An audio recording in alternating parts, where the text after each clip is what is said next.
My name is Harwinder. So I'm talking today here at Saffron X about reaching for home.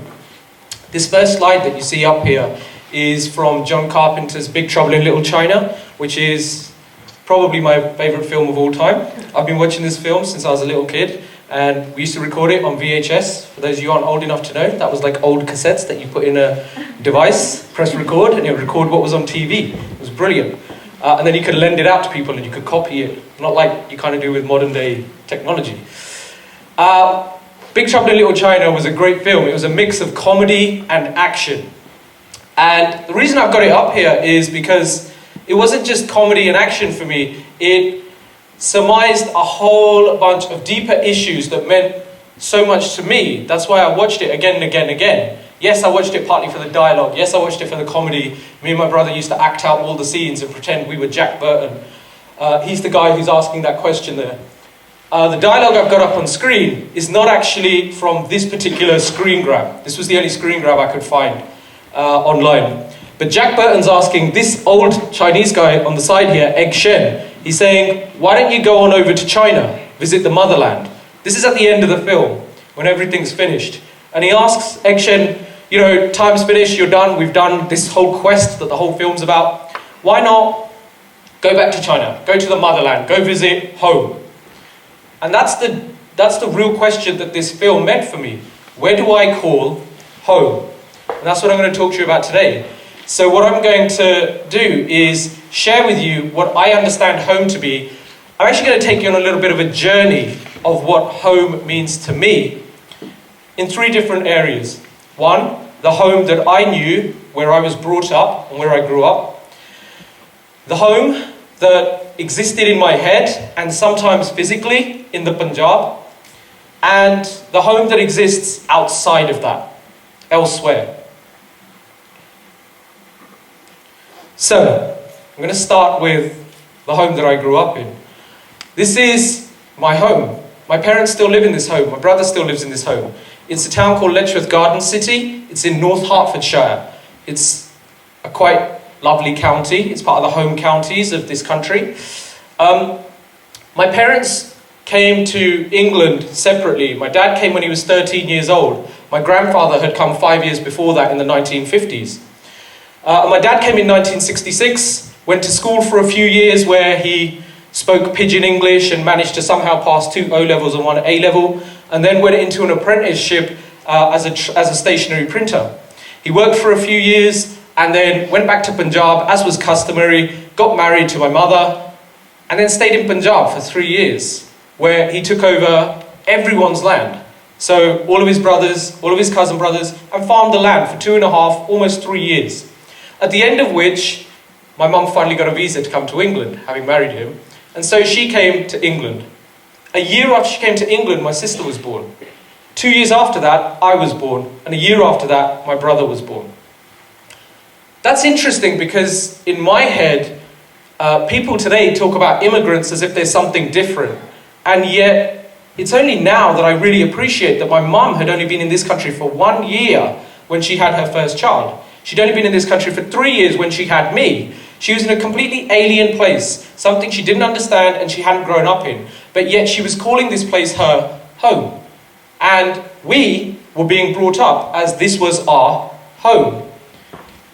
But because they were migrants, we didn't live a normal kind of lifestyle, the way that everybody else who lived in Letchworth Garden City in North Hertfordshire did.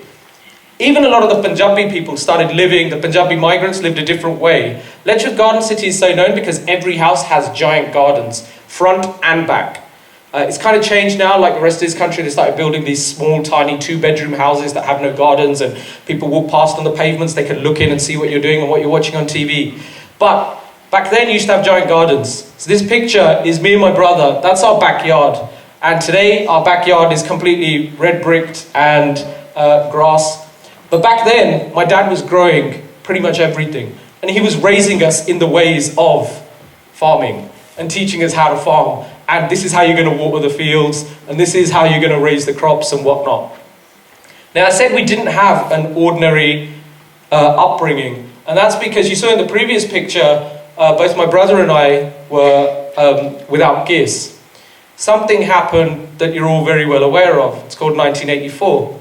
And almost overnight, my entire family's life changed. We went from being what is known as Sultaniye. Those are the people here who are elder will probably understand what that means. Sultaniye is an offshoot of Islam. You worship a dead Muslim saint. We went from that overnight to saying that Guru Nanak is the only person in the world who matters and who counts, and Sant Jarnail Singh Pindarole is the greatest hero that ever lived. And as a result, our upbringing became even more different than everybody else had in Letchworth Garden City and in North Hertfordshire. So where all of my friends would go out on the weekends to friends' houses, birthday parties, bowling, we used to go to Gurmat camps. And sometimes there'd be only 5 or 6 children in the Gurmat camp. But that's where we were. So this is an early photograph of me speaking at a Gurdwara that still exists today. Strangely enough, that Gurdwara looks exactly the same. You can go and see it. It's known as the Nanaksar Gurdwara in Letchworth. And that was me speaking on stage there, where they had me reciting the first 5 pauriyan of the Japji Sahib. I'm about 6, 7 years old there. So that was the way that we were being raised. And so it should come as no surprise that it was difficult for us to work out what we were really calling home.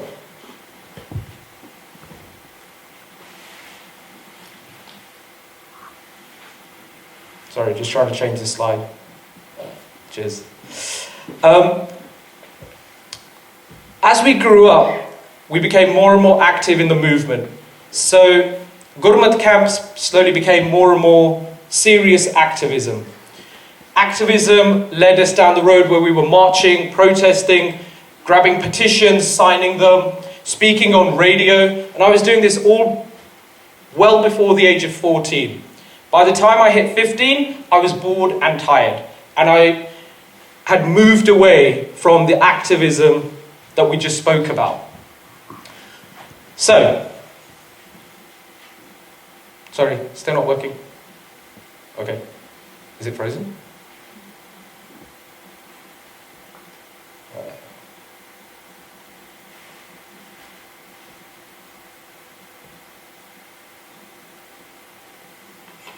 So the next slide is supposed to move to, is by that time, there we go.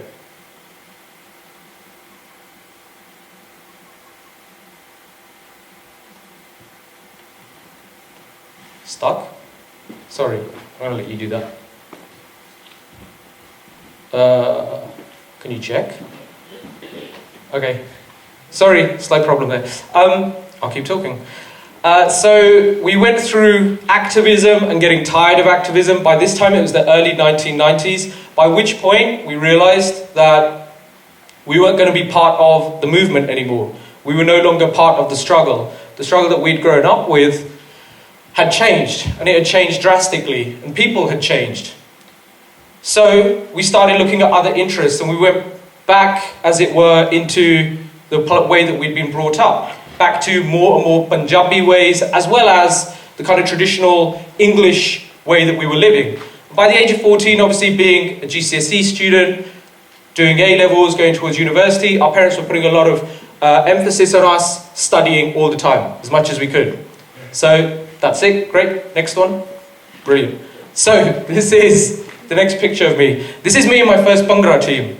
So I was 16 years old, we started a Bhangra team. We had no idea what we were doing at all. And there was only 3 of us, and we started performing at school. But it was still me trying to identify with what I understood to be home. This was still me reaching out. All of this was because I didn't feel like I was at home in England, growing up in Letchworth Garden City. I always had in the back of my head that I was an outsider. Even though we had birthday parties at home, and we would invite lots and lots of children, all of our school friends.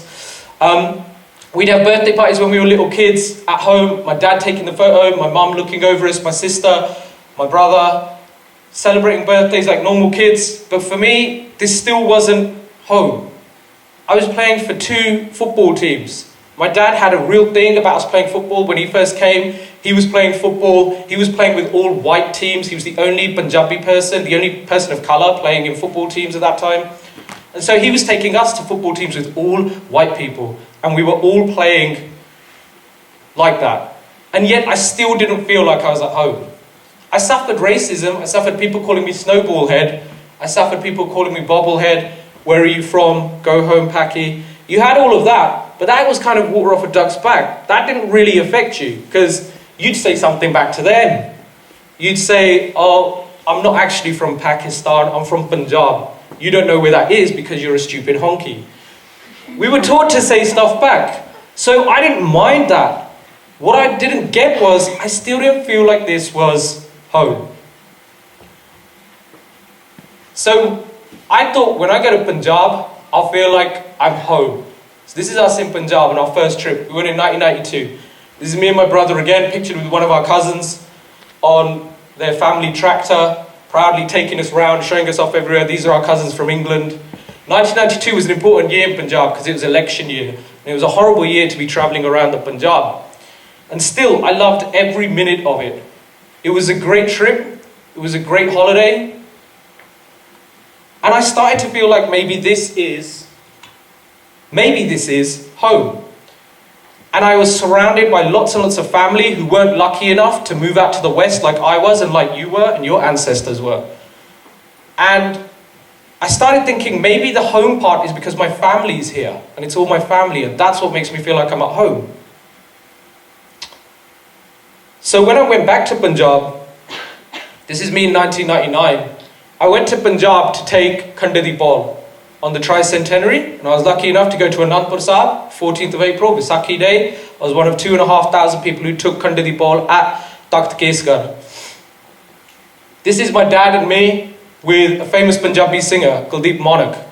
And it's indicative of my trip that year again, because it made me feel like these are my people, these are my family. Monak came over, spoke to us for a long time. He used to sing Dharmak songs back then. That's what he was mainly known for in the late 1990s. And he spent a long time talking to us. It was fun. It was all great. Maybe when I hit my late teens, I was thinking Punjab really is my home. So I went back, and I went back again, and I went back again. This is my most recent trip there. This is in 2008. And me and my wife went out there to start a new life and to call it home. We went out for 6 months, and we decided that we'd see if we could live there. We lasted 3 months, and then we came back. We got sick for 4 days, and it was horrible sickness where you're holed up in... they actually had a bed for us at my nanke, so I wasn't even on a manja, but we were holed up in bed. We couldn't move, we couldn't do anything. I didn't mind that. I could live with that. That was fine. It was the fact that Punjab had changed. It wasn't just Punjab had changed. Maybe now I was old enough to appreciate that when I was thinking Punjab really is my home, and I was thinking maybe it's the family and it's the people, it was. And by this point, family was not necessarily there anymore. It didn't feel like home. That was us, by the way, outside Bhagat Singh's house, which will make sense a little bit when I talk in a few minutes. This is my family, my maternal family in Punjab, my mother in the centre here, who's here obviously. But most of these people aren't there anymore. And they're not there in that way. Some of them are now in Canada. My grandmother is now passed away. Unfortunately, one of these children has also passed away.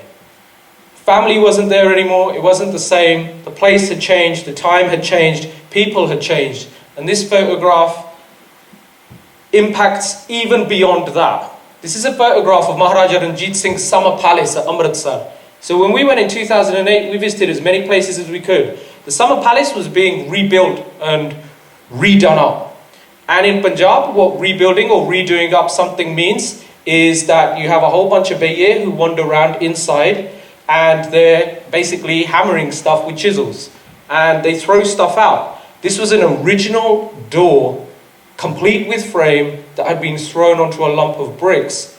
This is a door frame that dates from the 1830s in Ranjit Singh's summer palace. We were shocked.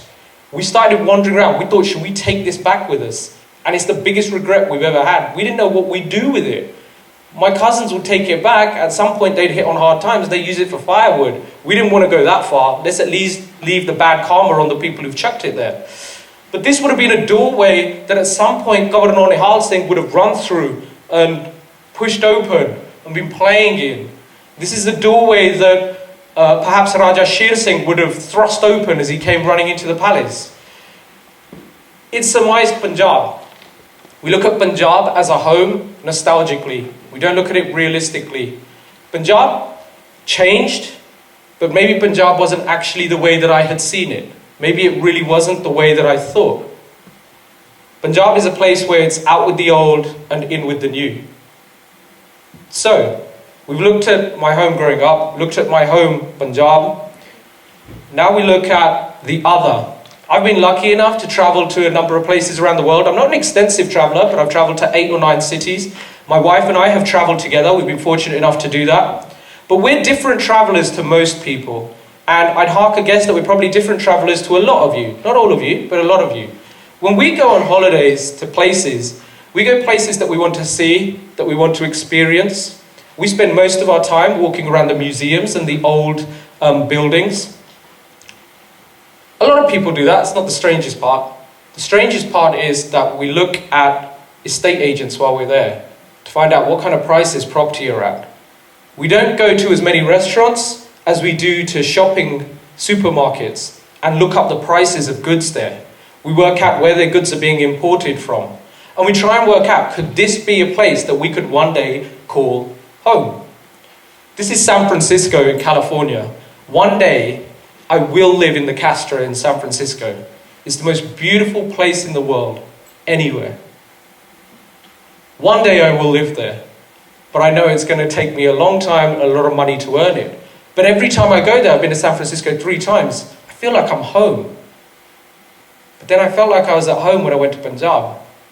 And at some level, I feel like I'm at home when I'm in England. This is us in Penang last year in Malaysia. You can see what my wife thought was important about capturing in this photograph. She cuts me off and she's, look, there's a torp. We've got to take a photo of the torp. And then we go and research the cannon and we work out where it's from, what it was used for. We found out that cannon had actually travelled from India after the British had annexed the Punjab. We don't holiday, we look for a place to call home. I'm not alone in this feeling that I don't know what home is, or at least I don't think I know what home is. So all of these places we visited, Las Vegas, Toronto, Milan, Cannes, Antigua, everywhere. That's what we've done. We've tried to look, could this be home for us? Here's that Big Trouble in Little China scene. This is the end of the dialogue. Jack Burton says to Egg Shen, why don't you go on over to China, visit the motherland? Egg Shen says, well, China's in the heart, Jack. Wherever I go, she's with me. See how a film that people write off as being just comedy, action, great comedy and action, but it covers so many more deeper issues. Egg Shen gives you serious knowledge there. Knowledge that I think the Sikh way of life reflects, which is that where you go is where your home is. You are your home. Your body, your vessel is your home. Wherever you lay your head, that's the place to call home. So I've been trying to work out where in Gurbani does Guru Sahib say these things, how does he say it, and I'm not completely sure if this is a good interpretation or not. This is on page 1072. हर का जाप जपो जप जपने जीत आवो वसो कर अपने लाख 84 नरक ना देखो रस्क रस्क गुण गाई है. So that you win the game of life and return to abide in your true home. What Guru Sahib is saying is contemplate and repeat the name, what people understand by the name to be, up in the air. But you do that, why? So that you can win the game of life. If you win the game of life, you'll return to abide in your true home. What's your true home? Your true home is inside you. Your true home is outside of you. Your true home is the place that you can't see. It's 3 places in all of existence. The inside, the outside, and the place you can't see.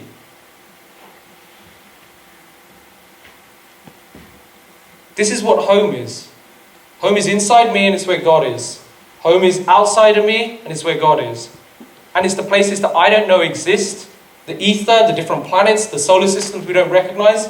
That's home too. Wherever I go, that's home. True home is the search that we have for contentment. But we're Sikhs. We're gaining this knowledge and this learning from a teacher. We're lucky, I think, because I think we have the greatest teacher in the world. And what our greatest teacher in the world did was make us universal citizens, not just of the Punjab, not just of South Asia, not just of the world, not just of the universe, but of all time. And that's why every Sikh really has one home. And it's the Akal Takht. It's the throne of the immortal. It's what we call Darbar Sahib. It's the whole complex where you have Harwinder Sahib faced by the Akal Takht. But this is our home. It's indicative of our home. It's immortal. It's timeless. We come and we go. Home for me now is fleeting.